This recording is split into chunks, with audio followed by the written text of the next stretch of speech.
Hello everyone. जय हिंद, नमस्कार। स्वागत है आपका केंद्र एकेडमी की फिर से एक नए वीडियो में।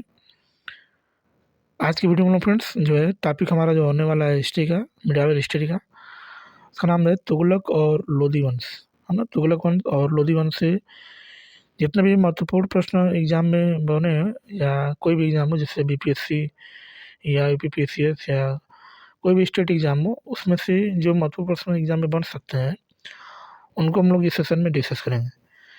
चैनल पर पहली बार होंगे तो चैनल को सब्सक्राइब जरूर कर लीजिएगा, बेल आइकन बता दीजिएगा और अपने दोस्तों को शेयर करिएगा फ्रेंड्स। वीडियो काफ़ी इंपॉर्टेंट है जितने भी लोग किसी भी स्टेट एक का एग्ज़ाम देने जा रहे हैं, ठीक है। तो चलिए शुरुआत करते हैं। यदि पिछली वीडियो को नहीं देखा होगा तो उसकी जो है प्लेलिस्ट बना दी गई, आप उसको जाकर देख सकते हैं, ठीक है। तो चलिए शुरुआत करते हैं।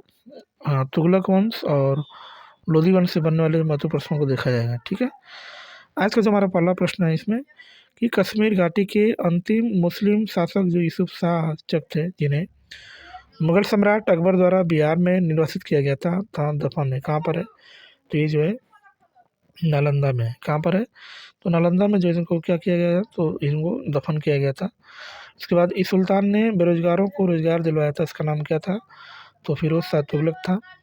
इस सुल्तान के दरबार में सबसे अधिक गुलाम थे, तो फिरोज शाह तुगलक के दरबार में सबसे अधिक गुलाम रहते थे, ठीक है। और दिल्ली के इस सुल्तान ने सबसे ज़्यादा नहरों का निर्माण किसने कराया था? तो उसका जो नाम है फिरोज शाह तुगलक के दरबार में सबसे ज़्यादा गुलाम भी रहते थे और इन्हीं के शासनकाल में जो है नहरों का निर्माण हुआ था खेती करने के लिए, ठीक है ना। तो नहरों का निर्माण करने वाला कौन व्यक्ति था? तो उसका नाम जो है फिरोज शाह तुगलक था, ठीक है। आगे, फिरोज शाह तुगलक के दौरान नहरों को बनाने में और उसके रख रखाव खर्चे के द्वारा वहन किए जाते थे। उसका नाम क्या था? काश्तकार के समय जो है नहरों के बनाने, उसका रख रखाव करने के लिए जो है सब खर्चा किया जाता था काश्तकार के ऊपर, ठीक है। वह वेनिस का यात्री जो 1420 ईस्वी के आसपास अपनी पत्नी के साथ यात्रा करके विजयनगर पहुंचा था। उसका नाम क्या था? निकोलो डी कोंटी एक वेनिस यात्री था जो 1420 ईस्वी में जो है यात्रा करके पहुंचा था। मोहम्मद बिन तुगलक, फिरोज शाह तुगलक और मोहम्मद गोरी और शेर शाह सूरी में से इस सुल्तान ने फलों की गुणवत्ता सुधारने के लिए उपाय किया था। तो ये जो है फिरोज शाह तुगलक ने जो है फलों की गुणवत्ता सुधार करने के लिए जो है उपाय किया था, ठीक है। उसके बाद हम लोग आगे बढ़ेंगे तो आगे इसमें नेक्स्ट है कि फिरोज शाह तुगलक द्वारा स्थापित दार उल सफा था, क्या था? तो एक खैराती अस्पताल था। और तैमूर के आक्रमण के बाद भारत में किस वंश का राज स्थापित हुआ? तो उसका नाम जो है सैयद वंश का स्थापित हुआ था। किसके बाद? तो तैमूर के आक्रमण के बाद ये जो है सैयद वंश का स्थापना हुआ था। किस सुल्तान ने एक नगर बसाया जहाँ जब आगरा था? तो उसका नाम क्या है? सिकंदर लोधी ने जो है आगरा इन्होंने ही बसाया था और वहीं पर जो है ताजमहल बनाया गया है, ठीक है। आगे हम लोग देखेंगे फ्रेंड्स कुछ संतुलनकालीन प्रमुख शासक था, उसको हम लोग देखेंगे, ठीक है। जो है कौन कौन सा तुगलक वंश कब कब शासन किया था, ठीक है। नेक्स्ट चलिए इसमें हम लोग बात करेंगे तुगलक वंश की बात करेंगे। तो तुगलक वंश के शासन की बात करेंगे तो 1320 से 1412 ईस्वी तक इन्होंने शासन किया था।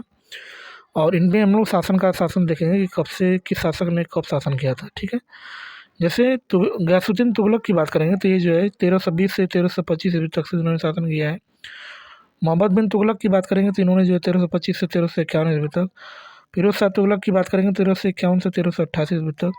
गयासुद्दीन तुगलक द्वितीय की बात करेंगे 1388 से 1389 ईस्वी तक, ठीक है। उसके बाद अबू बकर की बात करेंगे तो ये 1389 से 1390।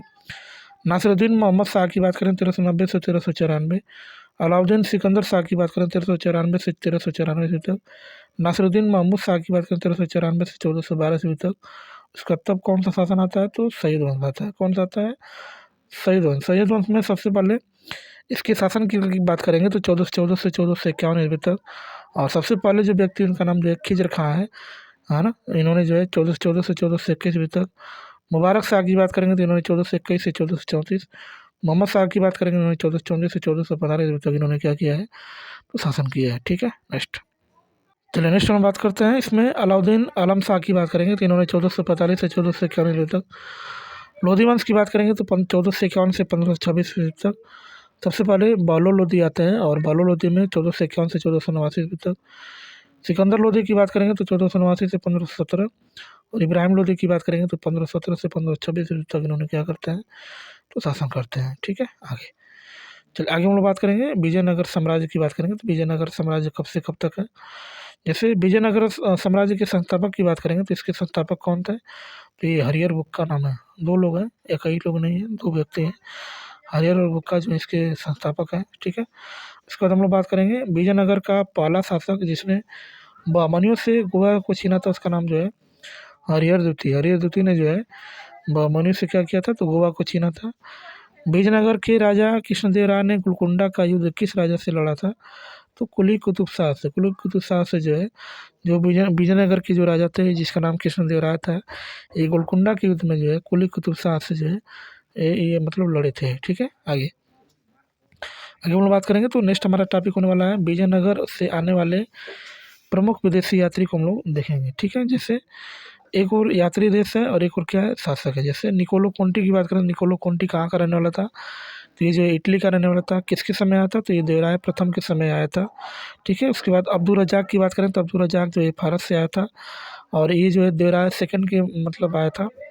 डोमिंगो पायस की बात करें, डोमिंगो पायस जो है पुर्तगाल का रहने वाला था और ये जो है कृष्णदेव राय के समय आया था।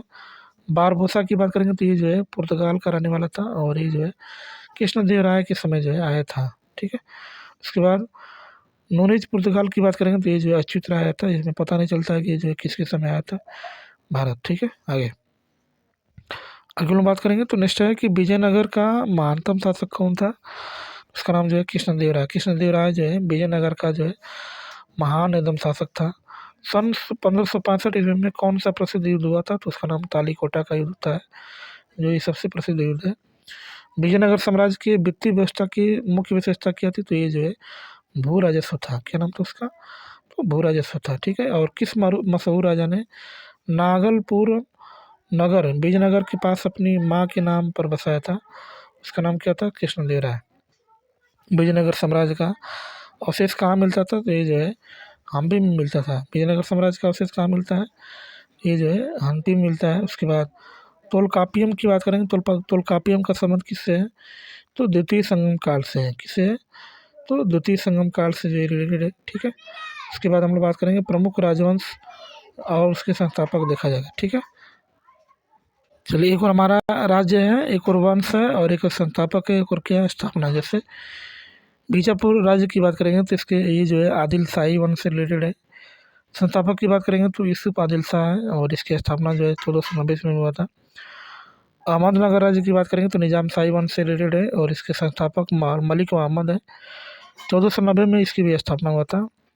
बरार इमाद शाही की बात करेंगे तो फतेहुल्लाह इमाद शाह उसके संस्थापक हैं और ये जो है 1490 में इसका स्थापना था। गोलकुंडा की बात करेंगे तो कुतुब शाही वंश से है और इसके संस्थापक की बात करेंगे तो कुली कुतुब शाह और इसका मतलब कि स्थापना कब हुआ था, 1512 में। बीदर बरीद शाही की बात करेंगे तो ये जो अमीर अली बरीद से रिलेटेड है और इसकी स्थापना की बात करेंगे तो 1528 में इसकी जो है स्थापना हुआ था, ठीक है। चलिए अब हम लोग देखेंगे इसमें जो हमारा नेक्स्ट है कि प्रांत और उनके प्रांतपतियों की उपाधियाँ देखा जाएगा, ठीक है। एक और हमारा प्रांत है और एक और हमारा क्या है, उपाधियाँ, ठीक है। जैसे दौलताबाद की बात करेंगे तो दौलताबाद को जो है मनसद ए आली के नाम से इसको उपाधि दी गई थी। बरार की बात करेंगे तो ये जो है मजलिस ए आली की उपाधि से मतलब इसको उपाधि दिया गया था। बीदर की बात करेंगे तो इसको आजम ए हुमायूं के नाम से इसको उपाधि दिया गया था। और गुलबर्गा की बात करेंगे, किसकी बात करेंगे, गुलबर्गा की बात करेंगे तो इसको जो है मलिक नायब से जो है इसको उपाधि दिया गया था, ठीक है। आगे इसके बाद हमारा नेक्स्ट टॉपिक होने वाला है दिल्ली सल्तनत और उसके प्रशासन के बारे में हम लोग जो है देखेंगे, ठीक है। कि कौन कौन सा कर उसमें लिया जाता था। जैसे जजिया कर उसमें लिया जाता था। जजिया कर को किससे लिया जाता था, तो ये जो है गैर मुस्लिमों से लिए जाने वाले कर, यानी जो मुस्लिम नहीं थे उनसे जो है कौन सा कर लिया जाता था, तो जजिया कर लिया जाता था। उसके बाद ज़कात की बात करेंगे तो मुस्लिम से लिया जाने वाला एक धार्मिक कर्म था। उसके बाद खुम्स की बात करेंगे तो ये जो है युद्ध से लूटे गए जितना भी धन मिला था उसको क्या बोलते हैं हम लोग, तो खुम्स बोला जाता था, ठीक है। उसके बाद खराज की बात करेंगे, खराज जो है प्रारंभ में गैर मुस्लिमों से, जो गैर मुस्लिम कृषक से उससे लिया जाने वाला कर था जिसका नाम जो है खराज था। और उसर की बात करेंगे तो ये जो है मुस्लिम से लिया जाने वाला भूमि कर है, इसका नाम क्या था, तो उसर था। क्या नाम था उसका, उसर, ठीक है। आगे दिल्ली सल्तनत के प्रमुख प्रशासनिक विभाग और उसके संस्थापक देखा जाएगा। जैसे नाम है, संबंधित विभाग है और संस्थापक। जैसे दीवान अर्ज जो है ये सैन्य विभाग से रिलेटेड है और इसकी स्थापना किसने किया था? संस्थापक कौन है? तो बलबन है। दीवान ए रियासत की बात करेंगे तो ये बाजार नियंत्रण से रिलेटेड है। उसके बाद ए अलाउद्दीन खिलजी इसके संस्थापक हैं। दीवान ए वक्फ की बात करेंगे तो ये व्यय विभाग से रिलेटेड है। ये इसके संस्थापक जलालुद्दीन खिलजी है। उसके बाद दीवान ए मुफ्त खराज की बात करेंगे तो ये वित्त विभाग से रिलेटेड है और इसके भी संस्थापक कौन है? तो अलाउद्दीन खिलजी। कौन है? तो अलाउद्दीन खिलजी। ठीक है। उसके बाद दीवान ए अमीर कोई की बात करेंगे तो कृषि विभाग से रिलेटेड है और इसके संस्थापक मोहम्मद बिन तुगलक। दीवान ए बंदगान दासों की देखभाल के से इसके संस्थापक फिरोज शाह तुगलक। दारुल उल सफ़ा की बात करें तो एक खैराती अस्पताल है, इसके संस्थापक जो है फिरोज शाह तुगलक। दीवान है इश्तिहाक की बात करेंगे तो ये पेंशन विभाग है और ये जो है फिरोज शाह तुगलक के समय से जो है इसकी स्थापना किया गया है। ठीक है। आगे हम लोग बात करेंगे तो इसमें नेक्स्ट हमारा है सल्तनत कालीन सैन्य व्यवस्था, यानी सैन्य व्यवस्था के बारे में देखा जाएगा। ये जो दिल्ली सल्तनत में कौन कौन सी सैन्य व्यवस्था की किया जाता था उसमें हम लोग देखेंगे। ठीक है। चलिए सबसे पहले हम लोग देखेंगे एक सरखेल क्या होता है। तो एक सरखेल बराबर क्या होता है? तो 10 घुड़सवारों की टुकड़ी का प्रमुख होता है। एक सिपह सलार क्या होता है? तो 10 सरखेलों यानी 100 घुड़सवारों का प्रमुख होता है। एक अमीर क्या होता है? तो एक 10 सिपह सलारों यानी 1000 घुड़सवारों का प्रमुख होता है। एक मलिक क्या होता है? तो 10 अमीरों का प्रमुख होता है। एक खान जो है 10 मलिकों का जो है क्या होता है? तो ये प्रमुख होता है। ठीक है। उसके बाद एक सुल्तान की बात करेंगे तो जो खानों का जो प्रमुख होता है यानी जो सर्वोच्च सेनापति होता है उसको हम लोग क्या बोलते हैं? तो सुल्तान कहा जाता है। ठीक है। आगे आगे हम लोग बात करेंगे तो दीवान ए अर्ज विभाग संबंधित था, तो अभी हमने बताया था ये किससे है? तो सैन्य विभाग से है। निम्नलिखित भूमि उत्पाद पर लगने वाला कर इंगित करता है? तो खराज को, उसर को और मुक्तई को। ठीक है। जवाबित का संबंध किससे था? तो ये जो है राज्य कानून से था। सल्तनत कालीन के सिक्के टंका तथा ससगनी इस धातु के थे, तो किससे थे? तो चांदी के थे। ठीक है। नेक्स्ट चलिए अब हमारा जो टॉपिक होने वाला है दिल्ली सल्तनत कला एवं स्थापत्य और साहित्य के बारे में देखा जाएगा। ठीक है। जैसे भारत में कागज़ का प्रयोग प्रारंभ हुआ था तो ये 12वीं शताब्दी में हुआ था। सबसे पहले कहाँ पर हुआ था? तो चीन में हुआ था। ठीक है। लेकिन भारत में कब हुआ था? तो 12वीं शताब्दी में हुआ था। ठीक है। नेक्स्ट दिल्ली सल्तनत की इमारतें देखा जाएगा और इसके निर्माण करता है। जैसे कुवत उल इस्लाम मस्जिद या अलादीन का झोपड़ा की बात करेंगे या कुतुब मीनार की बात करेंगे तो कुतुबुद्दीन ऐबक ने इसको बनाया था। नासिरुद्दीन महमूद का मकबरा या सुल्तानगढ़ी को किसने बनाया था? तो ये इल्तुतमिश ने बनाया था। अलाई दरवाज़ा को किसने बनाया था? तो इसको जो है अलाउद्दीन खिलजी ने इसको बनाया था। ठीक है। उसके बाद तुगलकाबाद की बात करेंगे तो ये जो है गयासुद्दीन तुगलक ने इसको बनाया था। ठीक है। कुतुब मीनार का निर्माण कुतुबुद्दीन ऐबक द्वारा इसको प्रारंभ किया गया था, लेकिन इसको पूरा करने का काम किसने किया था? तो जो गुलाम वंश का जो वास्तविक संस्थापक था जिसका नाम इल्तुतमिश था, इसने जो इसको क्या किया था? तो इसको पूरा किया था। ठीक है। नेक्स्ट समर्था ने षड्यंत्र और विद्रोह ने जन्म दिया था तथा दरिद्रता, स्थायित्व और शांति की गारंटी देता था, यह कहा था। तो जियाउद्दीन बर्नी ने इसको कहा था। चलिए आगे हम लोग बात करेंगे तो आगे इसमें लिखा है कि अलाई दरवाज़ा का निर्माण जो है किस सुल्तान ने करवाया था? तो अलाउद्दीन खिलजी। अलाई का मतलब अलाउद्दीन खिलजी। ठीक है। इन्होंने इसका निर्माण किया था। फतेहपुर सीकरी स्थित प्रसिद्ध जो बुलंद दरवाज़ा है ये जामा मस्जिद का यह प्रवेश द्वार बनता है। तो किसके लिए, तो किधर से बनता है? तो ये जो है दक्षिणी से जो है इसका प्रवेश द्वार है। ठीक है। आगे आगे हम लोग बात करेंगे तो तबाकत नासिरी की लेखक की बात करेंगे तो इसके मिन्हाज और सिराज हैं। तबाकत नासिरी के बिहार का बख्तियार खिलजी के हमले का पहला विवरण कहाँ से प्राप्त होता है? तो ये जो है तबाकत नासिरी से ही प्राप्त होता है। मोरक्को का जो यात्री इब्न बतूता का वृत्तांत इस रूप में जाना जाता है। तो रेहला के बारे में, रेहला जो इसकी पुस्तक है ये मोरक्को का यात्री था इब्न बतूता। ठीक है। बहमनी राज्य का संस्थापक किसे माना जाता है? तो ये जो है अलाउद्दीन हसन को जो है बहमनी राज्य का संस्थापक माना जाता है। ठीक है। उसके बाद दिल्ली सल्तनत के दौरान मुकद्दम या चौधरी पद का इस्तेमाल किनके लिए किया जाता? तो तेजगांव के सरपंच के लिए।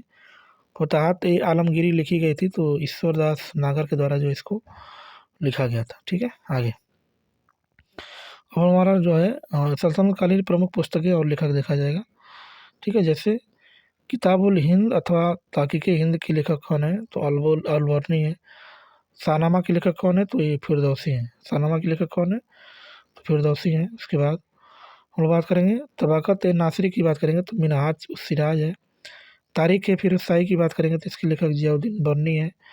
रियाला की बात करेंगे तो इब्न बतूता है। किताब उल यामनी की बात करेंगे तो इसके लेखक कौन है? तो उत्बी। उत्बी जो है किताब उल यामनी के क्या है? तो लेखक है। उसके बाद खजाइन उल फतूह या तुगलकनामा के लेखक कौन है? तो अमीर खुसरो। तारीख़ ए मुबारक शाही के लेखक कौन है? तो याह्या बिन अहमद सरहिंदी। फ़वायद उल फ़वाद के लेखक कौन है? तो अमीर हसन अल सिजी। ठीक है, नेक्स्ट। उसके बाद हक़ाइक़ ए हिंदी की बात करेंगे तो इसके जो लेखक हैं उनका नाम जो है अब्दुल वाहिद बिलग्रामी। श्री कृष्ण विजय के लेखक कौन है? तो मालदार बसु हैं। ठीक है, चलिए हमारा जो टॉपिक होने वाला है भक्ति और सूफी आंदोलन से बनने वाले प्रश्नों को देखा जाएगा। ठीक है, चलिए इसमें जो सबसे पहला हमारा है कि सभी भक्ति संतों के मध्य एक समान विशेषता थी। उन्होंने अपने वाणी को उसी भाषा में लिखा जिसे उनके भक्त जो है समझते थे। इस सुल्तान से निजामुद्दीन औलिया ने भेंट करने से इनकार कर दिया था। तो गैसुद्दीन तुगलक ने जो है निजामुद्दीन औलिया ने भेंट करने से क्या कर दिया था? तो इनकार कर दिया था, मिलना नहीं चाहता था उनसे। ठीक है, शेख बहाउद्दीन जकारिया किस संप्रदाय के थे? तो ये जो है सोहरावर्दी संप्रदाय के थे। ठीक है, उसके बाद हम लोग देखेंगे इसमें प्रमुख सूफी सिलसिला और उनके संस्थापक।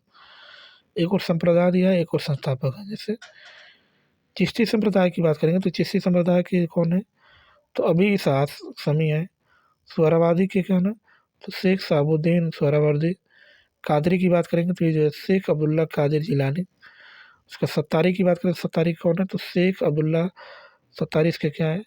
तो लेखक है इसके संस्थापक हैं। ठीक है, उसके बाद नक्शबंदी की बात करेंगे तो नक्शबंदी की कौन है? तो बहाउद्दीन नक्शबंद, ये इसके क्या है? तो संस्थापक है। ठीक है, उसके बाद नेक्स्ट हमारा टॉपिक होने वाला है सूफी संत और उनकी उपाधियाँ। जैसे एक और सूफी संत है और एक और क्या है? उपाधियाँ हैं। जैसे ख्वाजा कुतुबुद्दीन बख्तियार काकी की बात करेंगे तो कुवत उल उक्ताब। शेख हमदुद्दीन नागौरी की बात करेंगे तो सुल्तान उत तारकीन। शेख निजामुद्दीन औलिया की बात करेंगे तो महबूब ए इलाही सुल्तान उल औलिया। ठीक है, उसके बाद शेख सिराजुद्दीन उस्मानी की बात करेंगे तो आईना ए हिंदी। शेख नसरुद्दीन महमूद की बात करेंगे तो चिराग ए दहलवी। शेख सलीम चिश्ती की बात करेंगे तो शेख उल हिंद। शेख कादिर जिलानी की बात करें अब्दुल कादिर जिलानी की बात करेंगे तो इसके कौन है? तो पिरान ए पीर महबूब ए सुबानी। और शेख अहमद सरेंदी की बात करेंगे तो मुजाउद्दीन और आल्फी सलानी इसके क्या है? ठीक है, आगे और बात करेंगे तो नेक्स्ट हमारा इसमें है कि 12 मासा की रचना जो है किसने किया है? तो इसको जो है मलिक मोहम्मद जायसी जी ने जो है 12 मासा की रचना किया है। नाथपंथियों, सिद्धों और योगियों ने भक्ति धर्म को लोकप्रिय बनाया है। तो उत्तर भारत ने जो इनमें क्या किया है? इसको प्रिय बनाया है। ठीक है, उसके बाद हम लोग आगे बढ़ेंगे तो नाथपंथियों ये तो हो कि उत्तर भारत में इसको बनाया है। उसके बाद सही मिलान करने के लिए आया था जूनियर असिस्टेंट में। निर्गुण का मतलब होता है किसी भी रूप में मूर्ति पूजा से क्या करना होता है? घृणा करना। तो एक सगुण होता है, एक क्या होता है? निर्गुण। निर्गुण का मतलब घृणा करना और सगुण का मतलब भगवान की मूर्ति पूजा में मूर्ति पूजा को पूजना। ठीक है, तो फ्रेंड्स हमने जो है बहुत बड़ी टॉपिक को हल कर लिया है। नेक्स्ट वीडियो हमारा जो रहेगा मुगल वंश और बाबर वंश से बनने वाले प्रश्नों को देखा जाएगा। फिलहाल चैनल पर पहली बार होंगे तो चैनल को सब्सक्राइब जरूर कर लीजिए, बेल आइकन को दबाइए और अपने दोस्तों को शेयर करिए। ठीक है, मिलते हैं नेक्स्ट क्लास में ऐसे शानदार प्रश्नों के साथ। तब तक के लिए बाय और जय हिंद फ्रेंड्स।